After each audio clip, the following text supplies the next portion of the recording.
இந்த ஃபோட்டோவில் பார்க்குறீங்களே, அந்த பொண்ணு உயிரோடு இருக்கும்போதே அந்த ஊர் மக்கள் எல்லாம் ஒன்று சேர்ந்து ஒரு சம்பவத்தை பண்ணுறாங்க.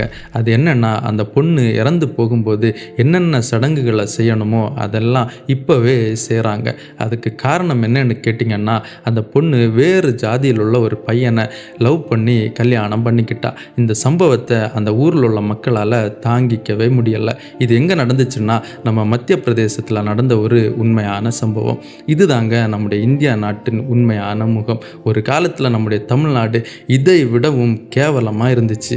இதை போன்ற சம்பவங்கள் இப்போவும் அங்கங்கே நடந்துட்டு தான் இருக்குது. ஆனால் மேல் ஜாதி கீழ் ஜாதி, ஏழை பணக்காரன் என்று பார்க்காம எல்லாருக்கும் கல்வி அறிவு, எல்லாருக்கும் மருத்துவ வசதிகளை செஞ்சு கொடுத்தது யாரு? கிறிஸ்தவ மிஷினரிகள்.